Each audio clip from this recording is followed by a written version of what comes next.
வடக்கையும் கிழக்கையும் இணைக்கும் கொக்குழாய் பாலத்தை அமையுங்கள். ரவிகரன். அந்நிய செலாவணி கையிருப்பில் ஏற்பட்டுள்ள மாற்றம். இளையோர் உயிர்கொல்லி போதைப் பொருளை நாடுவது அதிகரித்துள்ளது. வடக்கு ஆளுநர். மத்திய வங்கி பிணைமுறை மோசடி நீதிமன்றம் விடுத்துள்ள உத்தரவு. புலனாய்வு அமைப்புகளுக்கு சவாலாகியுள்ள அரசாங்கத்தின் நடவடிக்கை. ஞானசார தேரருக்கு எதிராக சிஐடியில் முறைப்பாடு. ஒட்டு சுட்டான் ஓட்டு தொழிற்சாலையில் 35 வருடங்களுக்கு பின்னர் திறந்து வைப்பு. அறகலைய காலத்தில் வீடுகள் தீக்கரை அரசியல்வாதிகள் பெற்றுக்கொண்ட இழப்பீட்டால் 21 கோடி ரூபாய் நஷ்டம்.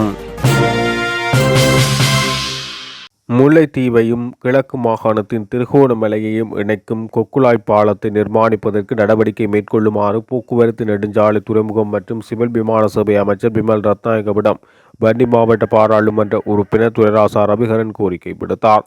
அத்தோடு தனது கோரிக்கையை ஏற்று 2025 ஆண்டுக்கான வரவு செலவு திட்டத்தில் வட்டுவாகல் பாலத்தை அமைப்பதற்கு முதற்கட்டமாக 1000 மில்லியனை ஒதுக்கியமைக்கு அமைச்சர் பிமல் ரத்நாயகவுக்கு தனது நன்றிகளை தெரிவித்தார். உங்களுடைய பாரபட்சமின்மையை எல்லோரையும் அணைத்து கொண்டு செல்ல வேண்டும் என்ற எண்ணத்தை மிக பாராட்டுகிறேன், வாழ்த்துகிறேன். நிதி ஒதுக்கீடுகள் பூரண திருப்தி. முள்ளிவாய்க்கால் கிழக்கு கிராம அலுவலர் பிரிவில் அமைந்துள்ள வட்டுவாகல் பாலம் நிறைவேற்றிவிட்டீர்கள். ஜனாதிபதிக்கு மனம் நிறைவான நன்றிகள். இந்த பாலத்தின் கட்டுமான பணிகளை துரிதமாக முன்னெடுக்கவும் இந்த வருடத்துக்குள் இதற்காக ஒதுக்கப்பட்ட பணத்துக்கான வேலை திட்டங்கள் பூரணப்படுத்தவும் உங்களுடைய ஆதரவு முழுமையாக தேவை. அடுத்து இப்போது ஒரு முக்கியமான கோரிக்கையை உங்களிடம் கொண்டு வருகிறேன். அடுத்த வரவு செலவு திட்டத்திலோ அல்லது இதற்கு முன் பொருத்தமாக நிதி கிடைக்கும் பட்சத்திலோ இத்திட்டத்துக்கு முன்னுரிமை தாருங்கள். முல்லைத்தீவு கொக்குழாயிலிருந்து திருகோணமலை புல்மோட்டை வரையிலான 2 மாவட்ட மக்களினது கனவை நிறைவேற்றுங்கள். அதிகமாக சுற்றுலா பயணிகளும் பயனுள்ளதாக அமையும். இந்த பாலம் கொக்குழாய் நீரேரியின் ஊடாக அமைப்பதால் மிகவும் குறுகிய நேரத்தில் பயணிகள் பிரயாணம் செய்ய உதவ முடியும் என தெரிவித்துள்ளார். எதிர்வரும் உள்ளூராட்சி மன்ற தேர்தலுக்காக இதுவரை கட்டுப்பணம் செலுத்திய அரசியல் கட்சிகள் மற்றும் சுயேட்சை குழுக்கள் குறித்து தேர்தல் ஆணைக்குழு அறிக்கை ஒன்றை வெளியிட்டுள்ளது. கடந்த 3ஆம் தேதி ஆரம்பித்த கட்டுப்பணம் ஏற்றுக்கொள்ளும் நடைமுறையின்படி நேற்று மாலை 4:15 மணி வரை 88 உள்ளூராட்சி அதிகார சபைகள் கட்டுப்பணம் செலுத்தப்பட்டுள்ளதாக குறிப்பிடப்பட்டுள்ளது. இதன்படி அந்த 88 உள்ளூராட்சி அதிகார சபைக்கான 10 அங்கீகரிக்கப்பட்ட அரசியல் கட்சிகளும் 38 சுயேட்சை குழுக்களும் கட்டுப்பணம் செலுத்தியுள்ளதாக தேர்தல் ஆணைக்குழு குறித்த அறிக்கையில் வெளியிட்டுள்ளது.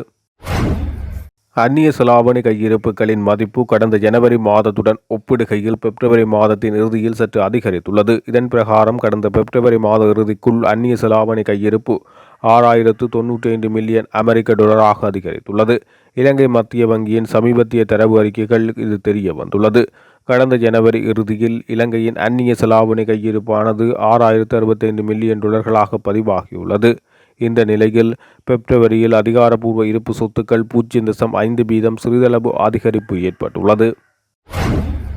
இளையோர் உயிர்கொல்லி போதைப் பொருளை நாடுவதும் சமூக பிறழ்வான செயற்பாடுகளில் ஈடுபடுவதும் அதிகரித்து செல்வதால் வடக்கு மாகாண ஆளுநர் வேதநாயகன் சுட்டிக்காட்டியுள்ளார். அத்தோடு இளையோர்களை அந்த சிந்தனையில் இருந்து விடுவிப்பதற்கு பெரும் பங்காற்றக்கூடியது விளையாட்டு செயற்பாடுகள் என தெரிவித்துள்ளார். வடக்கு மாகாண விளையாட்டுத்துறை அபிவிருத்தி தொடர்பான கலந்துரையாடல் நேற்று ஆளுநர் செயலகத்தில் இடம்பெற்ற போது இதனை தெரிவித்துள்ளார். விளையாட்டுத்துறையை இளைஞரிடத்து மேம்படுத்தி தேசிய ரீதியில் வடக்கு மாகாணம் சாதனைகளை நிலைநாட்ட வேண்டும். இந்த மாற்றத்தை நோக்கி விளையாட்டுத்துறையுடன் தொடர்புடைய அனைத்து உத்தியோகத்தர்களும் அழைக்கப்பட வேண்டும். 2025 ஆண்டில் எமது மாகாணத்தில் விளையாட்டுத்துறையில் மாற்றங்கள் தெரிய வேண்டும். தேவையான பௌதிக வளங்களை பெற்றுத் தருவதற்கு நாங்கள் நடவடிக்கை எடுக்கிறோம். பெறுபேறுகள் சிறப்பாக அமைவதற்கு நீங்கள் முயற்சிக்க வேண்டும் என ஆளுநர் தெரிவித்துள்ளார். 2022 ஆண்டு அறகலைய போராட்டத்தின் போது வீடுகளை இழந்த பாராளுமன்ற உறுப்பினர்கள் குழுவுக்கு அரசாங்கம் வழங்கிய இழப்பீட்டுத் தொகை கூடுதலாக பன்னிப்பிட்டியவில் உள்ள அரசுக்கு சொந்தமான பியத்புர வீட்டு வளாகத்திலும் வீடுகள் வழங்கப்பட்டுள்ளன. வீரமாவத்தை தொகுதி 5 அமைந்துள்ள பியத்புரவில் 26 பாராளுமன்ற உறுப்பினர்களுக்கு வீடுகள் ஒதுக்கப்பட்டுள்ளதை எடுத்து காட்டும் வகையில் நேற்று பாராளுமன்றத்தில் இந்த அறிவிப்பு வெளியிடப்பட்டது. இந்த நிலையில் குறித்த பாராளுமன்ற உறுப்பினர்கள் அப்போதைய பாராளுமன்ற சபாநாயகரிடம் வளாகத்தில் வீட்டு வசதி கேட்டு கோரிக்கை விடுத்ததாக தகவல்கள் தெரிவிக்கின்றன. இதைத் தொடர்ந்து பொதுமக்களுக்கு பின்பற்றப்படும் நிலையான நடைமுறையில் வேறுபட்ட ஒரு சிறப்பு கட்டண திட்டம் அவர்களுக்கு ஏற்பாடு செய்யப்பட்டுள்ளது. பொதுவாக பியத்புர குடியிருப்புகளை வாங்குபவர்கள் வீட்டின் மதிப்பில் 50% ஆரம்ப கட்டணத்தை செலுத்தி ஒரு வருடத்துக்கு முழு கட்டணத்தையும் செலுத்த வேண்டும். இருப்பினும் எம்பிக்களுக்கு ஆரம்ப கட்டணம் 25% குறைக்கப்பட்டுள்ளது. மீதமுள்ள தொகையை 15 ஆண்டுக்குள் செலுத்த அனுமதிக்கப்பட்டுள்ளது.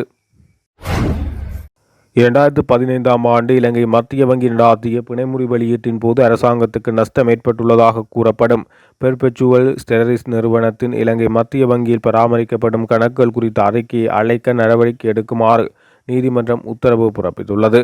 குற்றப்புலனாய்வு திணைக்களத்தின் நிதி குற்றப்புலனாய்வு பிரிவின் கோரிக்கையை பரிசீலித்த பின்னர் கொழும்பு தலைமை நீதவான் தனுஜா லக்மாலி இந்த உத்தரவை பிறப்பித்துள்ளார். இலங்கை மத்திய வங்கியால் 2015ஆம் ஆண்டு பிப்ரவரி 27ஆம் தேதி நடாத்தப்பட்ட பிணைமுறி வெளியீட்டில் அரசாங்கத்துக்கு 688 மில்லியனுக்கும் அதிகமான இழப்பு ஏற்பட்டதாக கூறப்படும் சம்பவம் தொடர்பாக காவல்துறை தாக்கல் செய்யப்பட்ட மனுவை நீதிமன்றம் பரிசீலித்துள்ளது. இதில் இந்த சம்பவம் தொடர்பான விசாரணைகளுக்காக இலங்கை மத்திய வங்கியின் பெர்பெச்சுவல் டெரரிஸ் நிறுவனம் பராமரிக்கும் கணக்குகள் குறித்த விரிவான அறிக்கையை பெற வேண்டும் என நிதி குற்றப்புலனாய்வு பிரிவின் அதிகாரிகள் நீதிமன்றத்தில் தெரிவித்துள்ளனர். தற்போதைய அரசாங்கத்தின் நடவடிக்கைகள் காரணமாக புலனாய்வு அமைப்புகள் பலவீனமடைந்து வருவதாக பிபித்துறைகள் உரிமையின் தலைவர் உதய கமன்பில தெரிவித்துள்ளார். ஒரு சிறப்பு செய்தியாளர் சந்திப்பில் அவர் இதனை தெரிவித்துள்ளார். கடந்த காலத்தில் நீக்கப்பட்ட 13 புலனாய்வு அமைப்பு உறுப்பினர்களின் பெயர்கள் பட்டியலையும் அவர் வெளியிட்டுள்ளார். இந்த சம்பவம் தொடர்பாக சமூகத்தில் ஒரு சர்ச்சைக்குரிய விவாதம் நடந்துள்ளது எனவும் இந்த அதிகாரிகளின் அடையாளத்தை வெளிப்படுத்துவதன் மூலம் புலனாய்வுத்துறை பெரும் பாதுகாப்பின்மைக்கு ஆளாகின்றது என அவர் தெரிவித்துள்ளார். இது நாட்டின் வரலாற்றில் அவமானகரமான துரோகமாக கருதப்படும் மில்லேனியம் நகர ஊழலும் இது போன்ற ஒரு சம்பவம் என சுட்டிக்காட்டப்படுகிறது. மில்லேனியம் நகர ஊழல் சம்பவத்துக்கு பிறகு இராணுவ புலனாய்வு அதிகாரிகளாகவும் புலனாய்வுத்துறையின் ஆணையிடப்படாத அதிகாரிகளாகவும் பணியாற்றிய உளவாளிகள் 2002ஆம் ஆண்டு முதல் கொல்லப்பட்டனர். மேலும் 2015 நல்லாட்சி அரசாங்கம் புலனாய்வு அமைப்புகளை பலவீனப்படுத்திய பின்னர் நடந்த உயிர்த்தநாயக தாக்குதல் போன்ற பேரழிவு எதிர்காலத்தில் நிகழ வாய்ப்புள்ளது என உதய கம்மன்பில தெரிவித்துள்ளார். உயிர்த்தநாயக தாக்குதல் தொடர்பில் பல்வேறு கருத்துக்களை வெளியிட்டு வரும் கலகுடாத்தை ஞானசார தேரரை விசாரிக்குமாறு கோரிக்கை முன்வைக்கப்பட்டுள்ளது. அவரின் கருத்து தொடர்பில் உரிய விசாரணைகளை முன்னெடுக்குமாறு வலியுறுத்தி குற்றப்புலனாய்வு திணைக்களத்துக்கு லஞ்ச ஊழல் விண்வெளியத்துக்கு எதிரான பிரஜைகள் அமைப்பினால் முறைப்பாடு பதிவு செய்யப்பட்டுள்ளது. அண்மையில் இடம்பெற்ற ஊடக சந்திப்பின் போது உயிர்த்தநாயக தாக்குதலின் பிரதான சூத்திரதாரி யார் என்பது மற்றும் அதனுடன் தொடர்புடைய பல விடயங்கள் தான் அறிந்திருப்பதாக ஞானசார தேரர் தெரிவித்துள்ளார். அத்துடன் இந்த விடயங்களை ஜனாதிபதி உள்ளிட்ட உயர் அதிகாரிகளுக்கு தாம் வெளிப்படுத்த தயாராக இருப்பதாக குறிப்பிட்டார். இந்த நிலையில் இந்த விடயம் தொடர்பில் உரிய விசாரணையை மேற்கொள்ளுமாறு குற்றப்புலனாய்வு திணைக்களத்தில் லஞ்ச ஊழல் விண்வெளியத்துக்கு எதிரான பிரஜைகள் அமைப்பு நேற்று முறைப்பாட்டை அளித்தது. எவ்வாறாயினும் தற்போதைய அரசாங்கம் உயிர்த்தநாயக தாக்குதல் தொடர்பில் நியாயமான விசாரணைகளை முன்னெடுக்கும் என உறுதியளித்தது.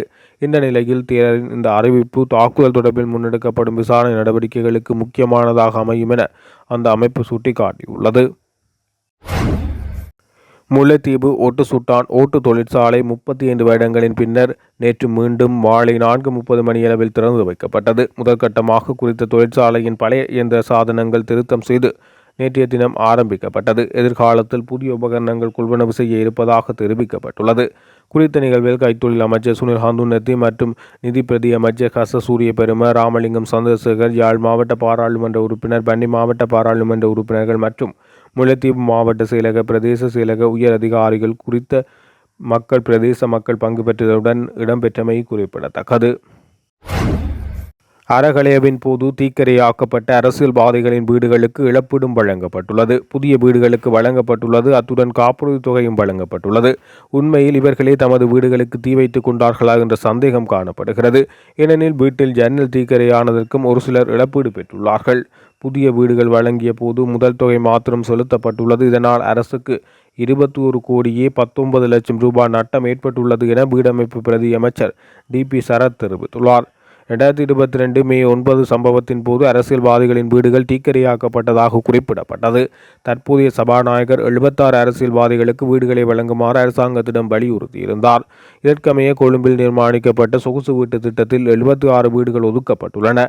இந்த வீடுகள் நிர்மாணிக்கப்பட்ட போது அதன் பெறுமதி தொகை மற்றும் வீடு நிர்மாணிக்கப்பட்டதன் பின்னரான பெறுமதி தொகை கூட்டி அந்த தொகையை 2ஆல் பெருப்பித்து குறித்த வீட்டின் தொகை நிர்ணயிக்கப்பட்டுள்ளது. இந்த தொகையை ஒரே கட்டத்தில் செலுத்த முடியாது என்று 76 அரசியல்வாதிகளும் குறிப்பிட்டுள்ளனர். வீட்டின் மொத்த தொகையில் 25% முதற்கட்டமாக செலுத்தி மிகுதியை 15 ஆண்டுகள் தவணை அடிப்படையில் செலுத்துவதாக குறிப்பிட்டுள்ளனர். இதற்கமைவாக அவர்களுக்கு குறித்த வீட்டுத் தொகுதியில் வீடுகள் வழங்கப்பட்டுள்ளதாக தெரிவித்துள்ளார்.